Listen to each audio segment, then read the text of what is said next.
우리 김세준 강사님입니다. 기본 사회가 무엇인지, 대한민국 미래는 어떤 사회로 가야 될까 아마 주제인 것 같습니다. 박수로 맞아보겠습니다. 배러스가 정말 대단하신 것 같습니다.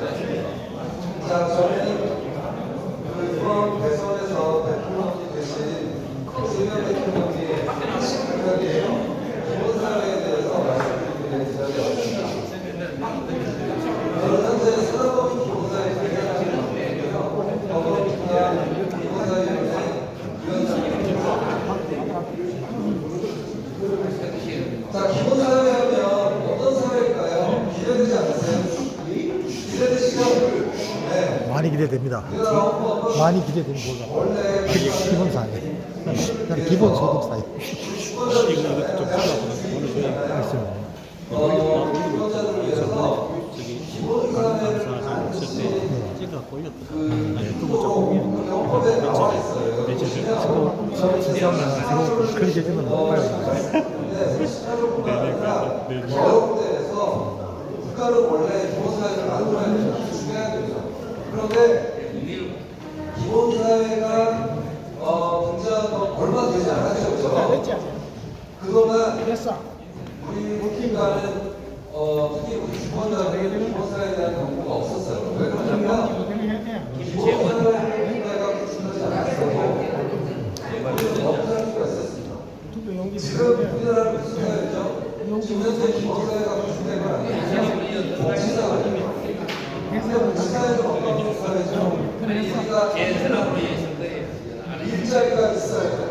그래서 일을 하고 우리가 벌어들인 어떤 급여나 이런 걸로 복지기금이나 세금을 주죠. 그럼 그 돈을 가지고 국가가 복지제도를 만들었죠. 그래서 지금 우리는 복지사회에 살고 있어요. 전 음성이 다 그리고 잡히고 지금까지 일자리도 계속 있었습니다.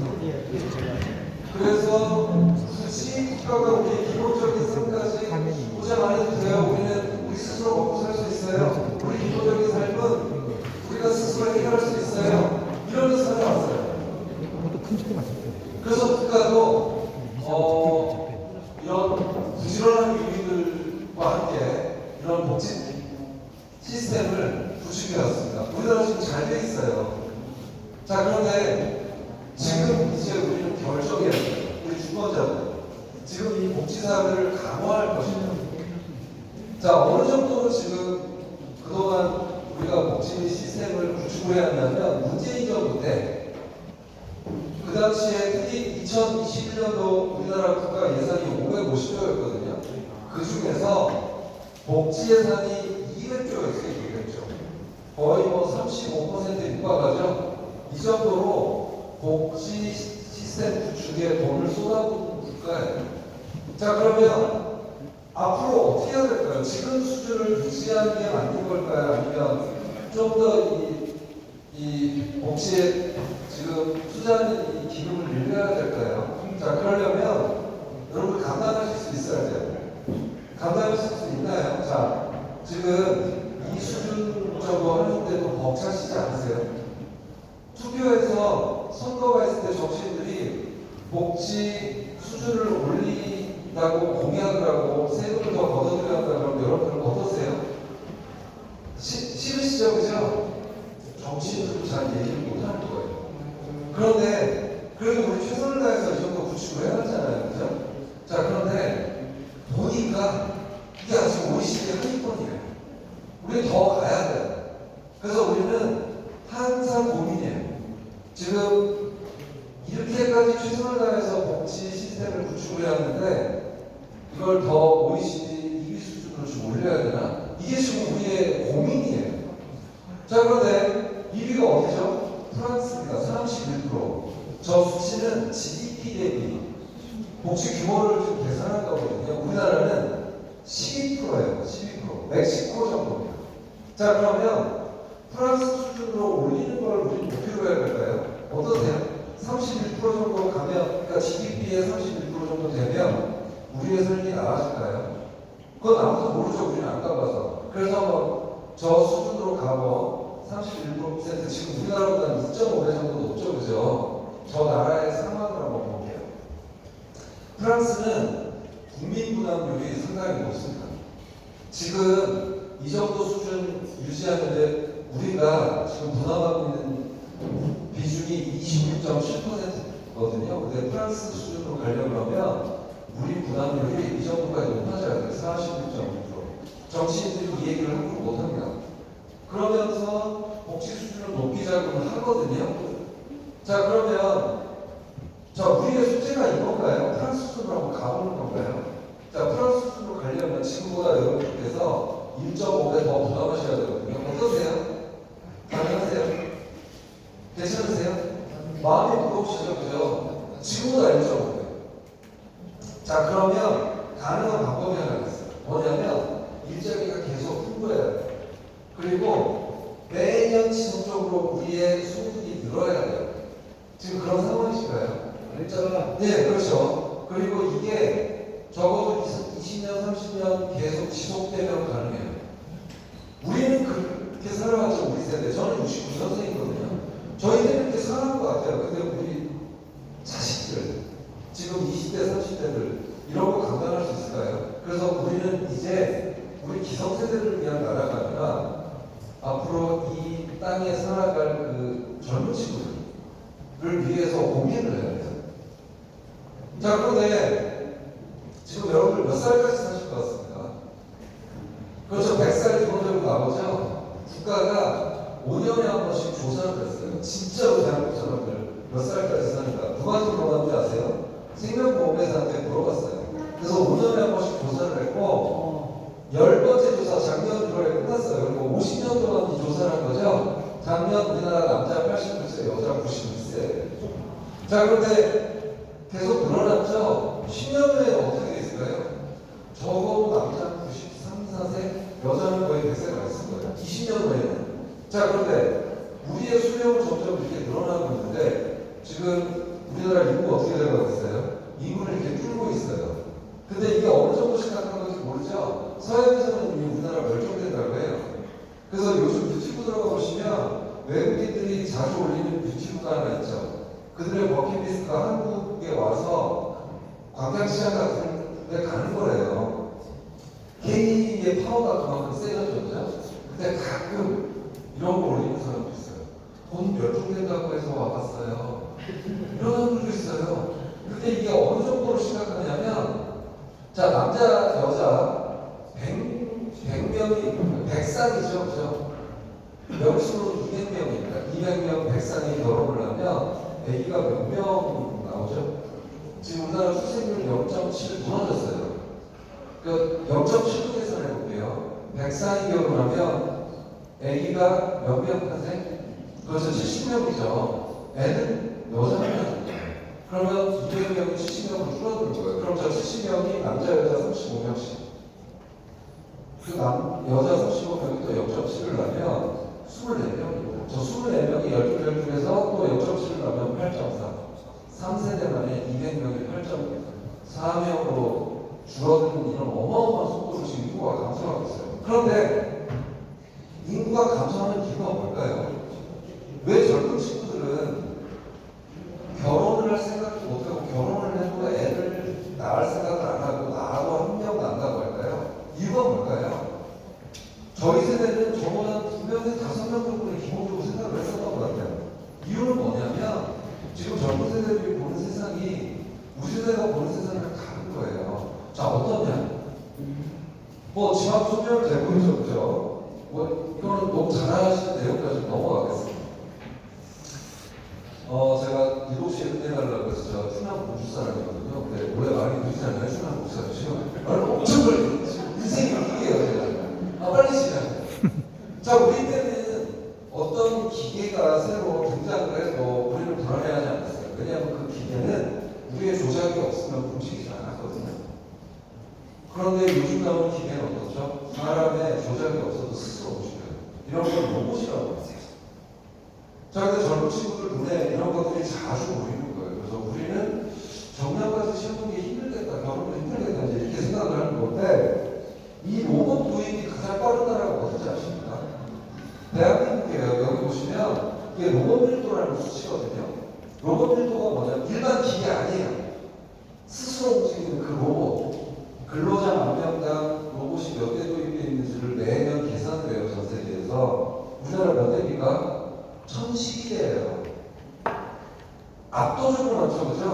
중국 한번 볼까요? 중국, 독일, 일본, 미국에 비해서 지금 3배 빠르게 로봇이 도입되고 있습니다. 그냥 기계 말고 스스로 움직이는 로봇. 우리나라는 왜 이렇게 빠르죠, 뭐든지. 자, 이런 상황이 젊은 친구들이 우리는 일자리 갖기 힘들겠다 이제 이런 생각들을 하는 거죠. 자, 그 다음에 지금 우리도 마찬가지예요. 우리는 지금 100세까지 지금 살아가는데 지금 노인 나이가 몇 살이죠? 우리나라 노인복지법에 따르면 요즘 65세죠? 65세라는 합의가 언제 이루어진지 아세요? 결정. 1920년대에 내려진 결정이에요. 전 세계적으로. 그럼 지금 노인의 나이는 몇 살이죠? 인류학자들 계산을 해보면 78세예요. 그러니까 우리는 77세까지 중년이에요. 국가도 신중년이라고 부르기 시작했어요. 77세까지 우리 일해야 된다. 근데 우리도 일자리가 지금 점점 사라지는 거죠. 자, 그 다음에 인공지능 어떠세요? 인공지능? 챗GPT 5.0이 나왔죠, 그죠? 재작년에 어떤 개발자가 챗GPT한테 물어봤어요. 너 도대체 어디까지 가는 거니? 라고 물어봤거든요. 2년 전에. 그랬더니 챗GPT가 뭐라고 답변했는지 아세요? 요때 뭐 나왔죠? 알파고 기억하시죠? 다섯두는 인공지능이었는데 이 챗GPT가 뭐라고 하냐면 놀라지마, 나 아직 알파고 수준이야. 원래 호들갑이야. 근데 나 2025년 되면 내 성능이 이렇게 된다. 원래 2025년이야. 그래서 6개월에 한 번씩 성능이 개선되고 있고 지금 이런 세상이에요. 그리고 또 더 심각한 건 뭐죠? 인공지능과 로봇이 지금 결합을 해서 로봇이 스스로 움직여요. 지금 근데 일자리가 사라진다는 얘기는 굉장히 오래전부터 들었죠. 저는 일자리가 순식간에 좀 사라졌으면 좋겠어요. 왜 그러냐면 그래야 사람들이 충격을 받거든요. 근데 지금 일자리는 충격적으로 사라지지 않아요. 매일 조금씩 사라져요. 그래서 우리가 몰라요. 여러분 옛날 동화 중에 늑대가 나타났다 했죠. 늑대가 나타났다 했더니 세 번째 목동이 속였을 때는 사람들이 뭐라고 그러죠? 저거 거짓말이라고 그러죠. 지금 5년째 인공지능 나타난다. 인공지능이 나타날걸? 아니야, 3년 후에 지금 해줄 거야. 5년째 우리 지금 이런 얘기를 계속 우리 중간에. 그래서 끓는 물 속에 우리는 개구리를 같아요. 개구리는 99도까지는 자기가 죽는다는 걸 모른다고 그러잖아요. 그래서 서서히 없어지고 있어요. 이게 더 심각한 것 같아요. 그러면서 지금은 완전 고용의 시대가 아니에요. 일자리가 충분치 않아요. 예전에는 정부로부터 이 최저 생계비 공고부조의 혜택을 받는 분들이 진짜 능력이 없어서 그런 걸 받았거든요. 지금은 일을 하고 싶어도 일이 없어서 그런 최저 생계비를 받는 분들이 너무나 많아졌어요. 우리나라에. 그래서 지금 이게 우리나라 심각해요. 이게 전 세계에서 우리나라 지금 제일 빠르게 진행되고 있습니다. 그리고 이제 기후위기 어때요? 올해 엄청 더우셨죠? 제가 작년에 대구에 강의를 하러 갔는데 대구에는 강의하러 좀 많이 가는데 대구가 우리나라 제일 덥잖아요. 근데 몇 년 전에 2018년도가 또 심각하게 더웠잖아요. 그때 대구에 세워진 차에 내비게이션이 녹았다는 뉴스를 들었어요. 근데 지금은 또 너무 힘들지도 않죠, 그죠? 근데 기후위기가 또 무슨 문제가 있냐면 이 지도가 어떤 지도냐면 미국 연방정부에서 어떤 사이트를 만들었어요, 정부에서. 그러면서 거기에 도시를 지정을 하고 바다의 높이가 몇 미터 올라왔을 때 그 도시는 어떻게 되냐 이렇게 하면 그 도시 사진이 나오거든요. 그래서 제가 서울, 그 다음에 맞습니다. 수심이 60% 상승했을 때를 해봤더니 서울이 이렇게 나와요. 저 파란 게 장인 지역이에요.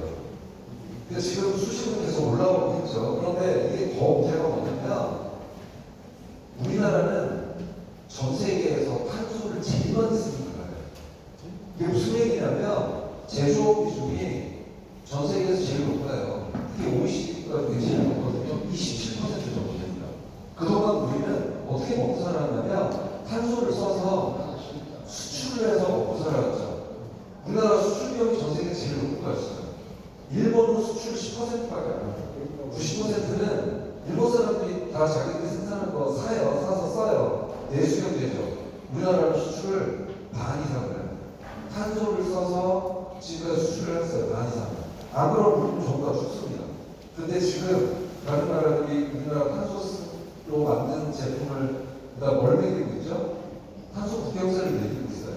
그러면 우리나라 정부는 이제 어떻게 해야 돼요? 신재생 에너지를 기업들한테 계속 공급을 해야 돼요. 그럼 탄소를 쓰지 않고 신재생 에너지를 써서 제품을 생산하면 탄소 국경세 타격을 안 받습니다. 근데 지난 3년간 신재생 에너지 공급이 있었나요? 윤석열 정부 때? 없었어요.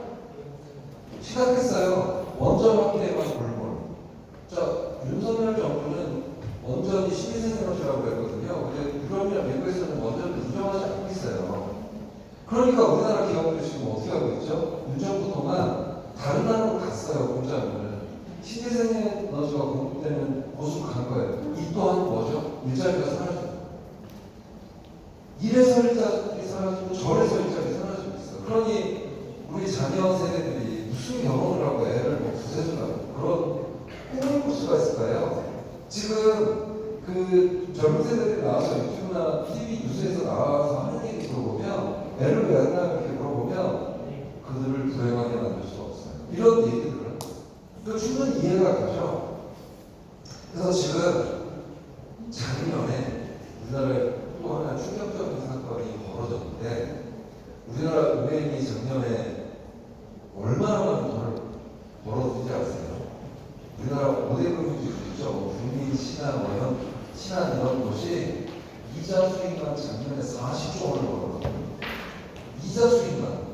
이유가 뭐예요? 이 사람들이 노력한 것도 있어요. 그렇지만 서민들이 너무 힘들어져서 가계대출 받고 주택담보대출, 담보대출을 너무 많이 받아서 은행이 돈을 번 거예요. 자, 그러면 은행이 40조 원을 벌었다. 그러면 이전에는 어떻게 했죠? 은행들이 지점을 늘려서 사람을 많이 뽑았어요. 근데 작년에 이렇게 돈을 많이 번 은행들이 39살부터 희망퇴직을 받았습니다. 여러분 39살이면 어떤 나이예요? 한참 사교육도 많이 나오면 가장급이에요. 아파트 담보 대출 받아서 이자 갚고 힘들고요. 또 그런 상황이에요. 자, 그래서 작년부터 이런 상황들이 지금 우리 주변에 많이 벌어지고 있는데요. 그래서 그러면 39의 집을 싼 이 가장들은 어떤 선택을 해야 될까요? 수평 이동하면 되죠, 그죠? 근데 지금 우리나라에 수평 이동할 만한 직장이 없어요. 그냥 0, 1000에서 뭐, 이 정도 깎으면 새로운 직장을 구할 수 있습니다. 근데 한번 생각을 해보세요. 가장들이 연천 수입이 줄어요. 어떻게 되죠? 사교육을 줄여야 되고, 집 평수를 줄여야 되고, 싶어 이래야 돼요. 아니면 두 번째는 뭐죠? 플랫폼 노동을 하면 됩니다. 플랫폼 노동. 플랫폼 노동은 50배 달아서 자전거를 타거나 전기 자전거를 타거나 우리나라 플랫폼 노동자 수가 너무 많았어요. 2019년 53만 명 정도예요. 지금 공식 집계만 220만 명 넘고 있어요. 위험한 노동이에요. 그리고 이 구미나 이런 경북 쪽으로 모르겠는데 서울은 하루에 12시간이라면 월 300 정도 벌어요. 우리나라 4인 가족 최저 생계비가 얼마인 줄 아세요? 지금 370만 원 넘었어요. 최저 생계비의 의미 아시죠? 하루 세끼 밥 먹는데 문제하고 일단 월세는 어떻게 4인대가 있어요. 그리고 통신비 뭐 외식 한 번 정도 각자 한 번 가는 거. 근데 외식하고 삼겹살 정도 요즘 삼겹살도 금값이 됐죠. 그러니까 뭐 이런 삶을 하는 거예요. 예전에 다 중산층이었고요. 안정적인 일자리 가지고 있던 사람들이 이야기예요. 근데 이게 멈출까요? 과연? 인공지능과 개발 멈출할 수 있을까요? 이건 계속 될 거예요. 자, 사회인고치는 이렇게 늘고 있고요. 이게 뭐냐면 작년 말에 제가 통계청에서 한번 찾아봤어요. 기초생활보장 수급자가 누구죠? 그 공공부죠. 더 이상 몸도 아프고 능력도 없어. 그래가지고 매달 그 동사무소 가서 제가 얼마나 능력이 부족한지 호소해야 겨우 받아낼 수 있는 거. 얼마 전에 대통령이 이거 없애자고 했잖아요. 자존감이 너무 낮아지는 거예요. 그래서 프랑스에 31%까지 올렸지만 프랑스 여전히 그런 혜택 받고 사는 사람들이 아까 보셨죠? 10몇 %. 근데 반 이상이 이런 혜택을 못 받고 있대요. 왜 그러냐면 자존심 상해서 그냥 포기한대요. 네. 그런데 너무 많이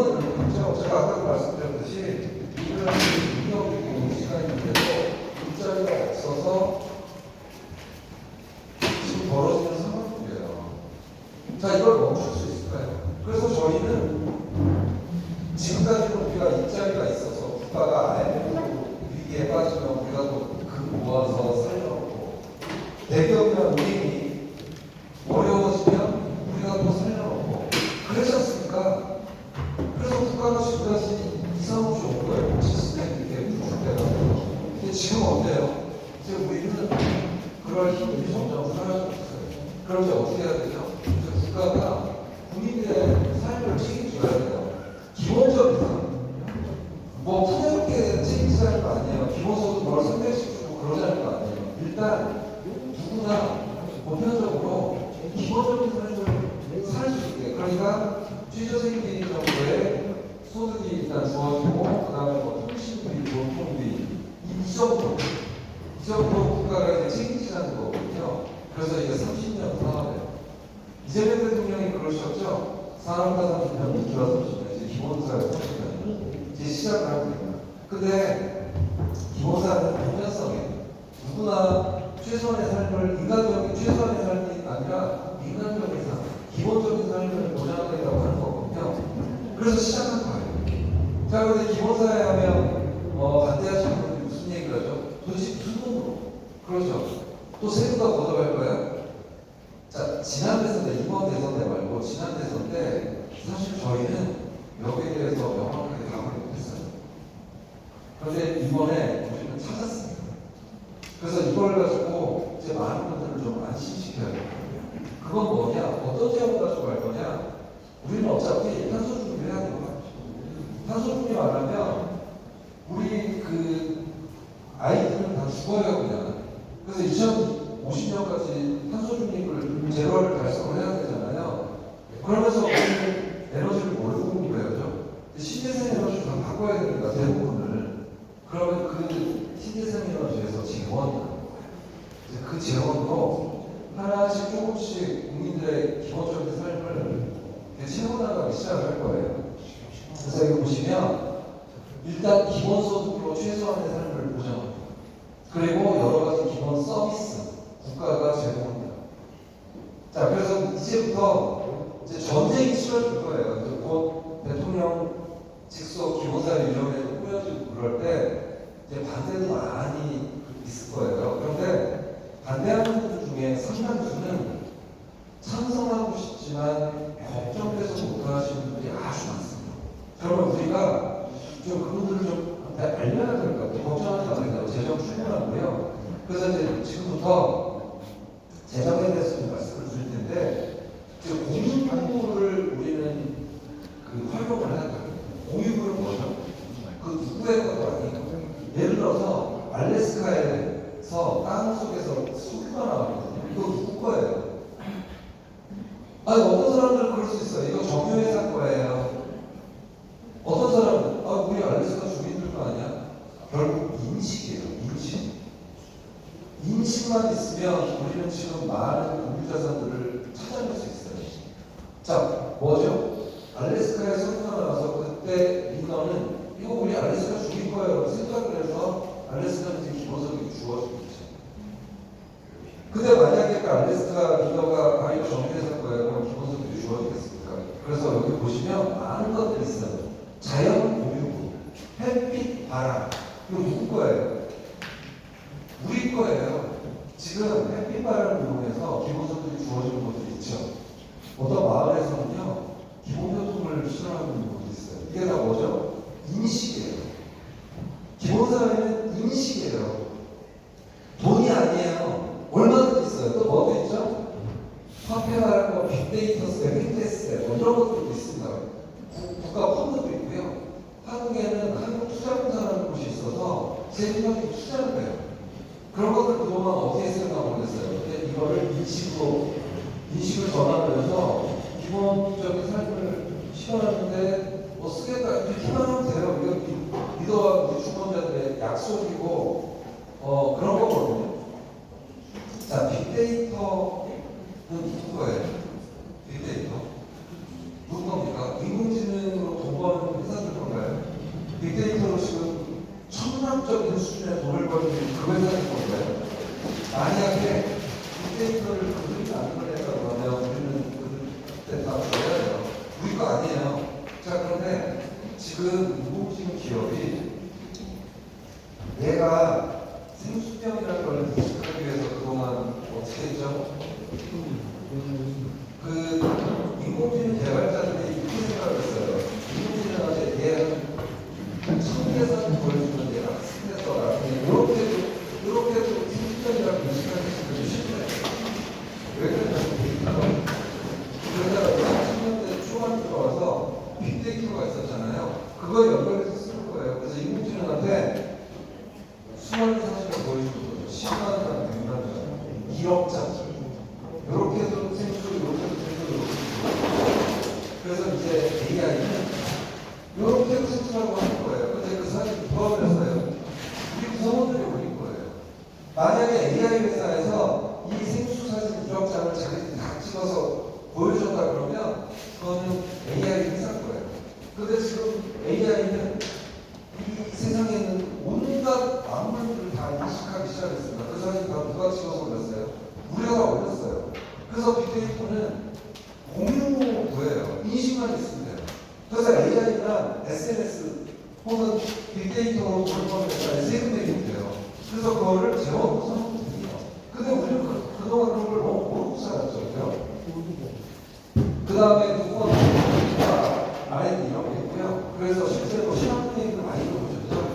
신한군은 바다가 있어서 리더가 바다와 햇빛을 이용해서 발전소를 지으면 이건 우리 주민들에게나 인식을 해서 이렇게 나눠주고 있어요. 어때요? 분기단입니다. 분기단. 사업도는 분기단 400 이상. 아마 생활비가 없어서 일가족이 4명이 자살을 하는 이런 저동네에서는 절대 일어나지 않는데 그런데 저동네에 인플레이션이 일어났어요. 저동네 주민들한테 세금 걷었을까? 그렇지 않거든요. 이건 21세기형 새로운 지원이에요. 그래서 이재명 대통령이 대선 기간 동안 그런 거예요. 우리 시민으로 생각합시다. 세금 말고 이제 신재생 에너지를 우리는 어차피 해야 되니까 거기서 나오는 걸로 에너지 고속도로 연결해서 합시다라고 하는 거잖아요. 근데 구미에 바다 있어요? 없죠. 그럼 어떻게 해야 돼요? 신안동들 다 이사 가요? 안 그러셔도 돼요. 여주도 바다가 없어요. 여주에 있는 어떤 조그만 마을에서 태양광 발전소를 지은 거예요. 그래서 이장이 똑같은 생각이에요. 태양광 발전소로 인해서 나오는 수익은 100배 막하지 않았어요. 주민들도 그래서 지금 월 1,000만 원씩 나오고 있어요. 저 1,000만 원 가지고 기본교통 시간을 줬어요. 그러니까 하나씩 이렇게 확대해 나가는 걸 한꺼번에 하지 못해요. 그리고 이제 추가로 들어오는 재원에 대해서는 마을 공동신당 방식이에요. 지금 저쪽에 사는 마을 사람들은 굶어죽을 걱정 안 해도 돼요. 이런 거예요. 새로운 재원들이 있습니다. 창의적으로.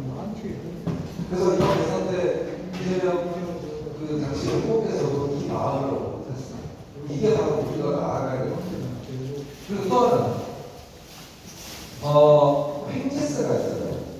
횡재세는 뭐냐면 그동안 오래전부터 학자들이 얘기했죠. 압구정동에 지하철역이 들어섰어요. 그랬더니 아파트가 지금 얼마나 지금 평당 얼마짜리 났어요? 압구정동 평당 1억이에요. 압구정동에 있는 주민들이 노력을 해서 이런 거 다른 값을 올렸나요? 막 다른 값 다이아몬드 방어를 뭐 했나요? 아무도 안 했어요. 그냥 거기에 사용이 있었어요. 근데 그 세금은 누가 냈어요? 서울 시민이 내고 우리가 내려가지고 압구정역을 세웠더니 거기가 땅값이 오르고 아파트 값이 올랐어요. 이거 당연히 세금해야 될 거 아니에요? 그런데 반대가 많았죠. 왜 반대가 많았어요? 거기 사는 권력자들이 많으니까 기자들도 거기 살고.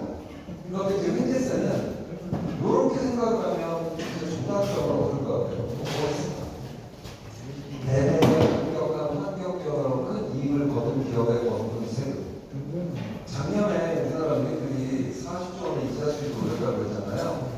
4차 기후위 등등해서 우리나라 국민들이 먹고 살기가 힘들어져서 대출을 너무 많이 받아가지고 우리가 어려워져서 그런지 힘들어요. 40조 원 중에 30% 세금이 12조 원. 지금 당장 젊은 부부들한테 출생기본소득 나눠줄 수 있어요. 월 30만 원 하나씩. 우리나라 지금 수준이 낮아서 그동안 국가에서 돈 얼마 쓸 것 같아요? 300조 원 아시잖아요. 10년 동안 300조 원가 없었어요. 출생률이 점점 떨어지기 때문에 300조 원 차라리 젊은 분들한테 나눠줬으면 어땠을까? 그런 생각이 드는 거거든요.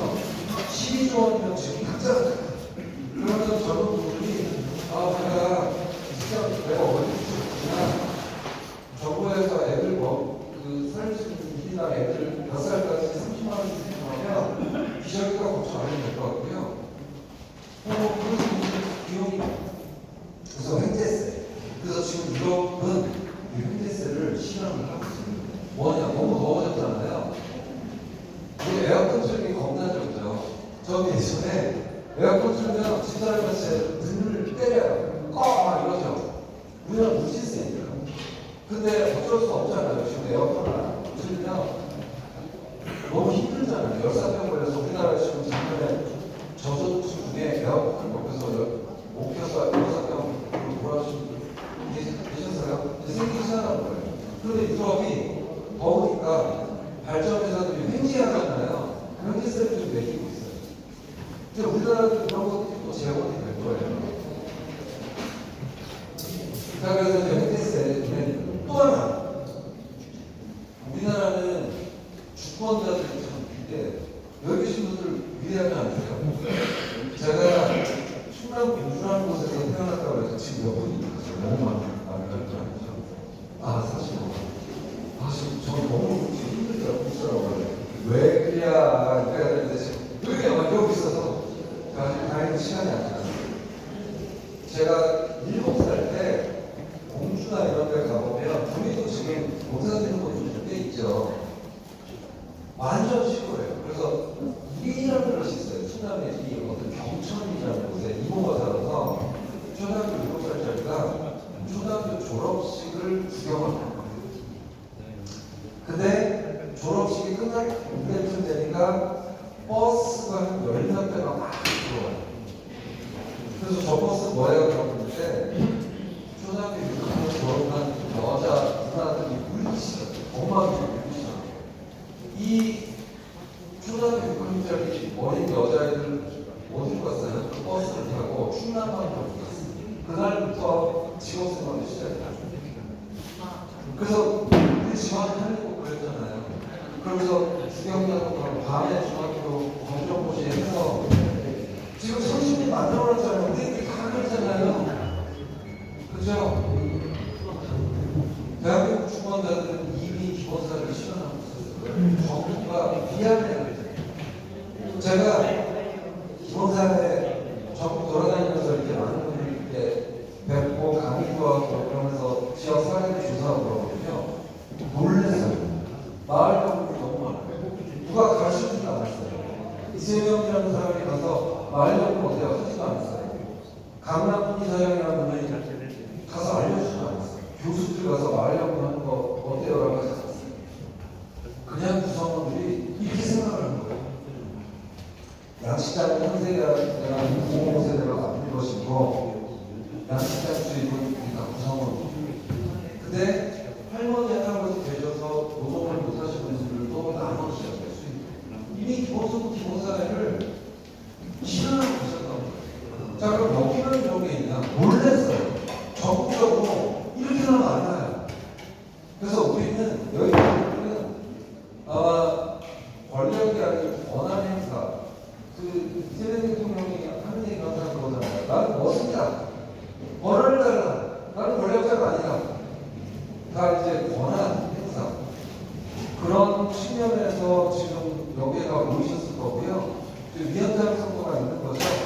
그런 머슴론을 주장하는 위원장을 찾으려고 이 자리에 모이셨을 거예요. 그러면 이제 권한 행사하는 사람들한테 얘기를 들어야 돼요. 과연 당신의 철학은 무엇인가? 복지사회 확대인가? 아니면 지금 사회 유지인가? 지금 사회 유지하는 것도 좀 바뀔 거예요. 아니면 후퇴인가? 윤석열 그때 우리나라 복지 수준은 후퇴했을 거예요. 무엇인가?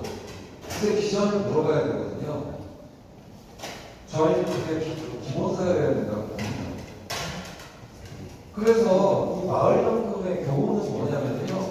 공유부 리더 그리고 구성원들의 합의만 있으면 기본소득이나 이 기본사회는 당장 취합될 수 있습니다. 그리고 마지막으로 기본소득에 대해서 제가 좀 말씀을 드릴 텐데 기본소득 월 얼마나 줬으면 좋겠어요? 1인당. 그렇죠. 100만 원 나오면 좋겠죠. 그죠? 근데 사실 100만 원까지 가는 건 좀 어려울 것 같아요. 한 50만 원, 그래서 우리가 그 신재생에너지의 재원을 확보하다 공유 자산을 많이 찾는다 그러면 사실 100만 원 가능합니다. 그런데 우리가 월 10만 원을 얘기했을 때 사람들이 비웃었어요. 월 10만 원이면 1년에 100만 원이거든요. 그럼 5조 원이면 돼요. 5조 원 어때요? 5조 원 가능합니까? 5조 원이면 우리나라 예산이 지금 650조 원이거든요. 그 국민한테 세금도 안 먹고 쓸 수 있는 돈이에요. 근데 월 10만 원이면 어느 정도 위력이 있는 돈이냐면 아까 플랫폼 하시는 가정이잖아요. 하루도 안 쉬고 12시간 동안 자전거를 타고 오토바이를 타서 배달을 해서 집에 스펙을 갖다 주는 거거든요. 근데 월 10만 원씩 주어지기 시작한다. 그러면 가족 3인 아버지 그리고 아버지한테 드릴게요. 그러면 아버지는 4인을 주실 수가 있습니다. 사우나를 가고 동창회를 가고 사회학원 가서 야호 소리를 칠 수가 있는 그런 돈입니다. 이걸 월 50만 원까지 하려고 그러면 상당히 많은 돈이 들겠죠. 근데 이것도 현실적으로 지금 가능해요. 세금도 지금 나가는 세금이나 복지가 이게 주목되는 것들 많죠. 그런 거 하면 월 50만 원 충분히 지금 대한민국에서 가능한 수준이에요. 이걸 지금 해나가자는 거예요. 자 이제 마무리하겠습니다.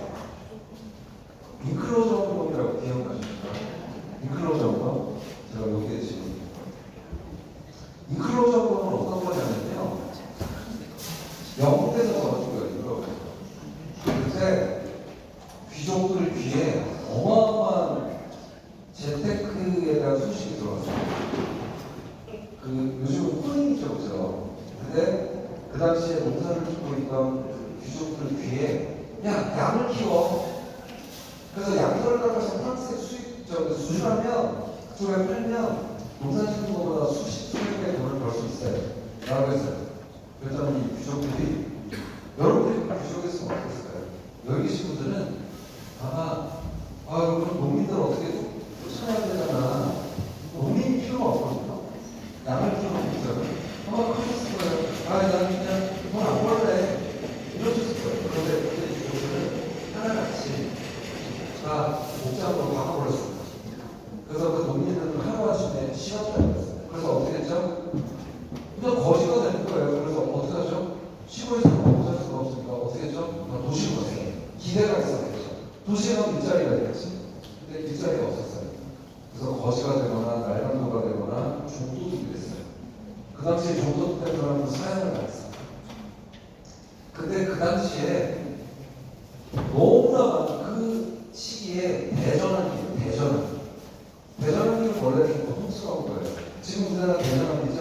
기후위기 4차 산업혁명 대전환기죠. 그때 1차 대전환기가 있었던 거예요. 인류 역사에.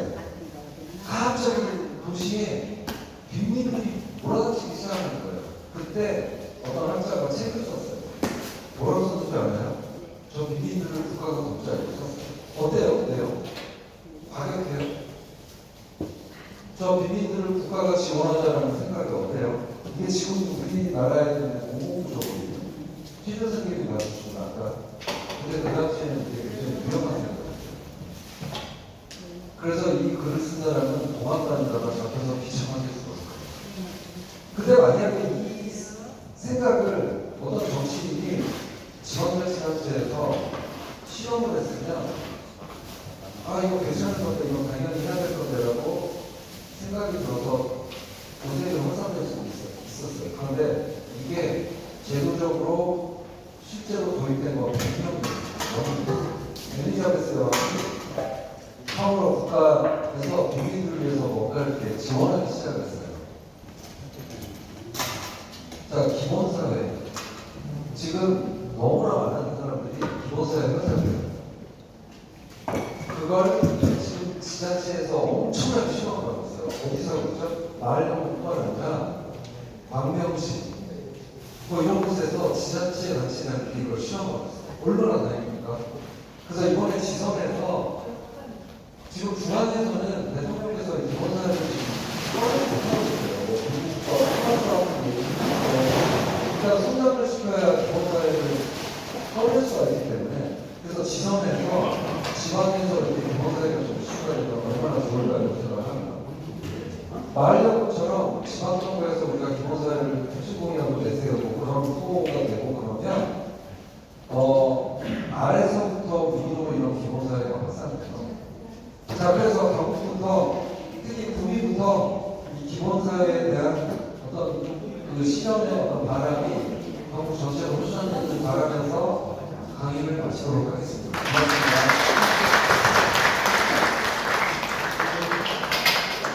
예, 다시 한번 우리 이대승 박사님 큰 박수 부탁드리겠습니다. 고맙습니다. 밥이 왔는데 크게 행사가 남으니까 빨리 진행하라고 하겠습니다. 혹시 질문